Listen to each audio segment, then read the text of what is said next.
How to delete Reddit account permanently. Hello everyone. In this tutorial I am showing that how to delete Reddit account. First of all, open the Google and type Reddit on it. Click on sign up option and choose the desktop site. Enter your email address.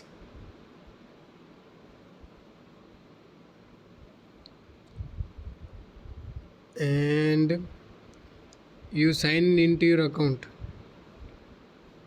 Now click on user settings.